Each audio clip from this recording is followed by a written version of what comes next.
안녕하세요. 소윤경입니다. 오늘은 그림책 작가의 전시에 대한 생각을 이야기해 보도록 하겠습니다. 얼마 전에 저는 무안군 오승우 미술관에서 3달여 동안 개인전을 열었었는데요. 제가 회화 작가로 활동을 하고 있기도 해서 현대미술관에서 전시를 하게 된 것입니다. 저는 작년에 기획전에 참여했다가 이번에 개인전으로 초대되어서 전시를 하게 되었는데요. 이번 전시의 주제는 복제의 힘이라고 해서 이미지 복제의 시대에 출판 미술을 통해서 작품 활동을 하고 있는 저의 작품 세계를 전반적으로 보여드릴 수 있는 전시였다고 할 수 있습니다. 특히 이번 전시는 콤비 연작 시리즈 중 하나인 해리와 찌루의 이미지를 가지고 3D 입체 조형물을 만들어 보았습니다. 상당히 많은 비용이 들어가고 또 시간이 들었기 때문에 실제 구현하기 어려웠던 작품인데 여러 가지 여건들이 맞아서 전시를 할 수 있는 행운을 가지게 되었습니다.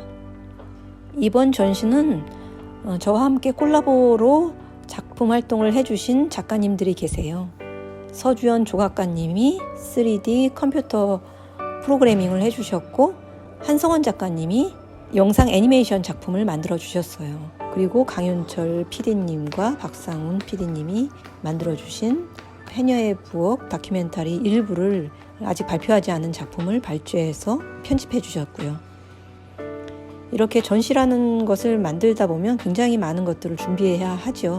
그림을 단순히 액자를 만들어서 거는 것이 전시의 전부일 것 같지만 사실 그 전에 준비해야 될 것들이 너무너무 많고 비용도 굉장히 크게 들어서 상당히 부담이 크다고 할 수 있습니다. 저도 이번 전시를 작년부터 굉장히 고민을 했었는데요. 전시를 의뢰를 받고 이렇게 큰 공간을 어떻게 채울 수 있을까? 이런 고민을 굉장히 많이 했던 것 같아요. 특히 저는 그림책 작가로 활동을 하다 보니까 그림 사이즈가 굉장히 작았던 것이죠. 대부분 미술관에서는 아주 큰 그림을 전시하기 때문에 책상 위에서 작업하는 그림책의 원화를 가지고 전시를 한다는 것은 천부가 높은 미술관에서는 적합하지 않은 전시 형태가 될 수도 있을 것 같았습니다. 다행히 저는 그림책을 준비하면서 회화 작품도 같이 준비를 해 두었기 때문에 다양한 사이즈로 할 수 있었죠. 그림책을 만들게 되면 회화 작가로서 제가 큰 작품들을 연작으로 계속 만들어내지 못하는 것에 대한 아쉬움이 있고요. 회화 작품만 하다 보면 스토리를 다 담아내지 못하는 것에 대한 아쉬움이 굉장히 컸었던 것 같습니다. 그래서 늘 저는 그 회화와 그림책, 스토리 사이에서 서로 담지 못하는 것들을 담으려고 노력해왔던 것 같습니다. 요즘 들어서 그림책 작가의 전시가 활발해지고 있죠. 물론 회화 작가의 경우에는 전시라는 활동을 통해서 자신의 작품 세계를 발표하는 것이 가장 1차적인 활동이고요. 그림책 작가의 경우에는 출판 미술을 통해서 책으로 출간돼서 배포되고 판매되는 것이 1차적인 것이죠. 그래서 전시라고 하는 것은 그림책 작가에게 반드시 꼭 해야 되는 그런 활동의 영역은 아니라고 볼 수 있어요. 기본적으로 일러스트레이터, 디자이너, 그림책 작가, 또 만화가들도 전시를 통해서 작품 활동을 넓혀가기도 하지요. 자, 그러면 그림책 작가들은 그동안 어떻게 전시 활동을 해왔을까요? 그림책 작가들은 주로 도서관에서 그리고 그림책 관련 미술관에서 전시를 많이 해왔죠. 갤러리에서 전시를 하는 경우도 많고요. 그림책 관련 미술관은 순천의 그림책 미술관, 그리고 판교의 현대 어린이책 미술관, 그리고 원주에는 그림책 비엔날레가 생긴다고 하죠. 그래서 아마도 그림책 작가로 활동을 하게 되면 전시와는 뗄래야 뗄 수 없는 다양한 활동을 참여하게 될 것이라고 할 수 있어요. 그렇다면 미술관과 갤러리 그리고 도서관은 어떤 전시의 차이가 있을까요? 우선 미술관의 경우는 공공의 이익을 위해서 만들어진 예술 공간입니다. 그래서 정부의 지원을 받거나 군 시단위의 지원을 받아서 운영되고 있죠. 오승우 미술관의 경우에도 무안군에서 지원을 받는 군립미술관이고요. 공공기관에서 만들고 있는 미술관이죠. 도서관에서도 그림책 전시를 하는 경우가 많았죠. 여러 가지 행사를 통해서 초대되고 또 강의와 더불어서 전시도 같이 병행하게 되는 행사 중에 하나로 전시를 하게 되죠. 다양한 전시 프로그램을 여러분들도 만나시게 될 텐데, 그렇게 전시를 도서관에서 하는 전시 또한 공공지원금으로 작가에게 아티스트 피가 주어지죠. 하지만 도서관의 경우에는 미술관과 다르게 간과하고 잘 인지하지 못하시는 부분들이 있는데요. 그것은 작품의 원화일 경우에는 보험을 꼭 들어두셔야 한다는 점입니다. 그림책 원화 또한 원작품이기 때문에 습도와 온도에 민감하고 파손의 우려가 있겠죠. 또한 분실되는 경우도 발생할 수 있기 때문에 반드시 작품에 대한 보험을 들어두셔야 된다는 것을 알아두셨으면 좋겠습니다. 작가님들도 전시를 할 경우 계약서를 쓸 때 전시 기간 동안 작품 보존과 배송에 관한 보험이 되어 있는지를 꼭 확인하셔야 된다고 생각합니다. 전시를 준비하다 보면 기쁜 마음도 있지만 한편으로는 내가 왜 굳이 이렇게 힘든 전시를 해야 될까 하는 후회가 들기도 해요. 모든 것들이 아주 원활하게 진행되는 전시들도 있지만 작가가 부담해야 되는 부분들, 작가가 준비해야 되는 부분들도 굉장히 많죠. 우선 작품을 준비해야 되고 또한 액자비도 만만치 않게 들죠. 특히 작가들이 만들어 보고 싶은 영상 작업이라던가 조형 작업 같은 경우는 엄청난 비용이 든다고 할 수 있어요. 이것들은 작가 본인이 다 부담할 수 없는 정도의 비용이 들죠. 그래서 지원비가 나온다 해도 또 작가 스스로 부담해야 되는 부분들도 있어서 그런 점들 때문에 작가님들은 쉽게 큰 전시를 열기 어려운 부분들이 있을 거라고 생각돼요.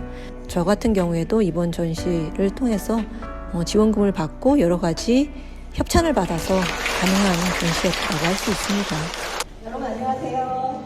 이런 출판을 통해서 제가 가진 독특한 느낌, 독특한 개성들을 어떻게든 청소년과 어린이들에게 또 어른들에게도 많이 전파해서 미술을 바라보는 시각들이 좀 더 넓어졌으면 하는 바람을 갖고 계속 활동하고 있습니다. 아마 저라는 작가는 저 혼자의 개성, 저 혼자의 능력으로 만들어진 작가가 아니라 이렇게 칠판계에서도 예술을 사랑해 주시는 웅진 주니어 또 문학계 이런 좋은 편집자분들과 디자이너분들이 계시지 않았다면 저는 아마 이 자리에 존재하지 않았을 것 같아요. 또한 이렇게 서점에서 또 저와 대중들을 만날 수 있도록 멋진 행사들을 많이 만들어 주시고 계신 부산 책과 아이들 대표님께도 너무너무 감사드리고 있습니다. 오늘 보시는 전시는 저뿐만 아니라 조각가 또 감독님, 영상 감독님 또 애니메이션을 만들어 주신 작가님 이런 분들이 모두 힘을 합쳐서 만든 전시니까 재미있게 봐주시고 가셨으면 좋겠습니다. 감사합니다.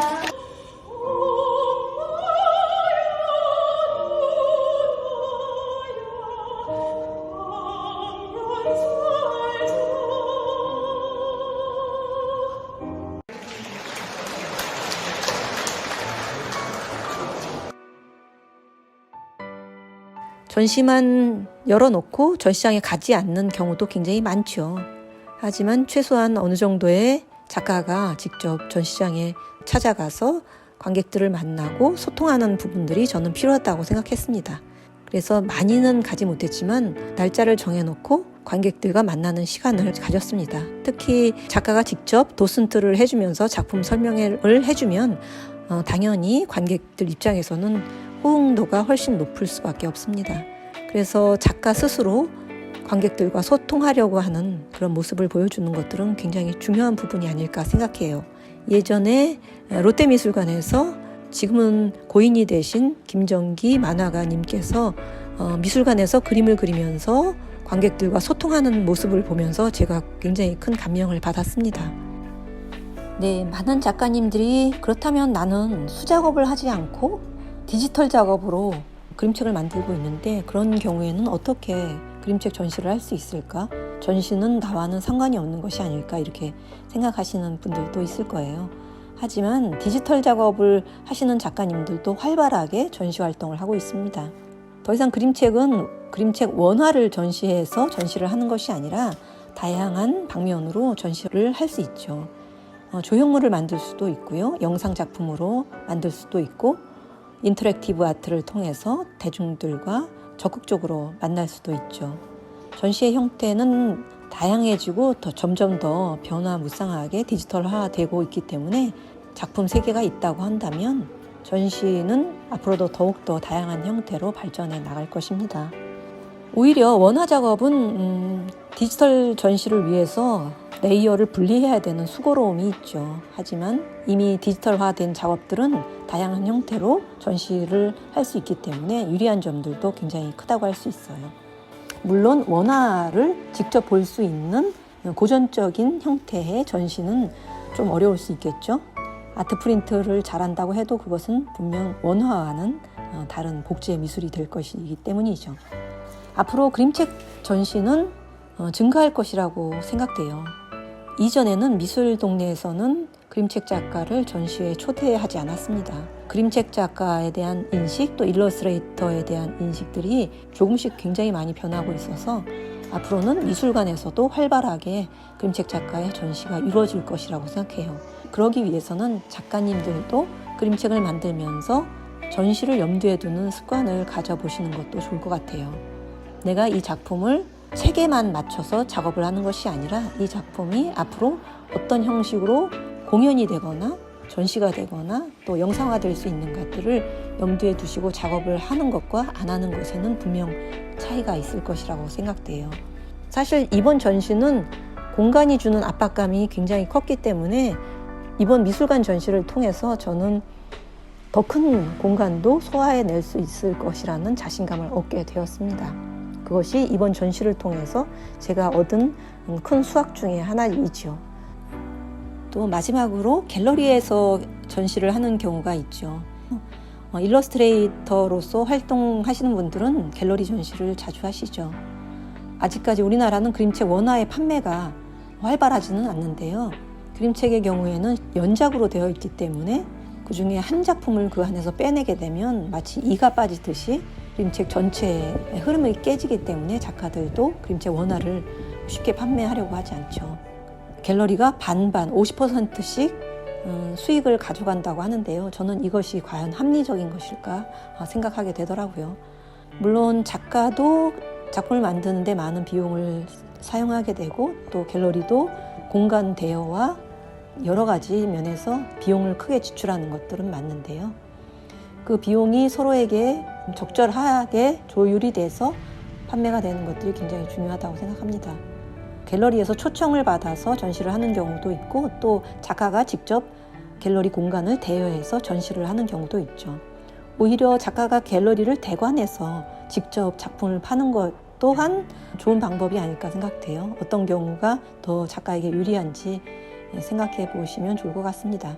물론 미술 시장에서는 작가와 갤러리가 공생하는 관계이기 때문에 작가가 직접 그림을 판매한다는 것들은 공정한 행위는 아니라고 볼 수 있어요. 하지만 아직까지 그림책 동네에서는 갤러리의 개념이 그렇게 딱딱하게 굳어져 있지 않기 때문에 다양한 방식으로 자신에게 맞는 방식을 선택하시면 될 거라고 생각합니다. 이번 전시를 위해서 장마와 더위에도 불구하고 이렇게 먼 거리를 찾아와 주신 많은 분들에게 진심으로 감사드립니다. 저는 이번에 받은 큰 사랑으로 작업을 하는데 큰 힘을 얻었고요. 또 앞으로 좋은 작업으로 꼭 보답해드리고 싶다는 마음을 가지게 되었습니다. 앞으로 그림책을 통해서 어떻게 또 새로운 여행을 하게 될지 몹시 기대가 되고 설레입니다. 여러분들도 그림책을 즐겁게 만드시고 새로운 여행을 꿈꾸시기 바랍니다. 여러분, 오늘도 힘차게 안녕!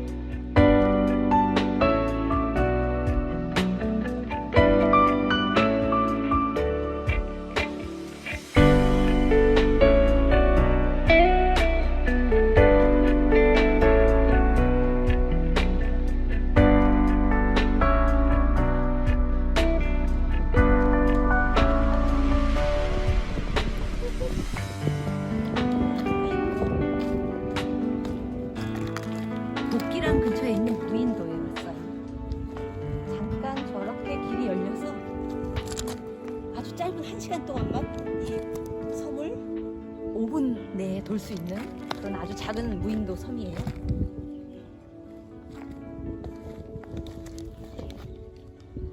바닷길이 닫히기 전에 빨리 돌아가야겠어요.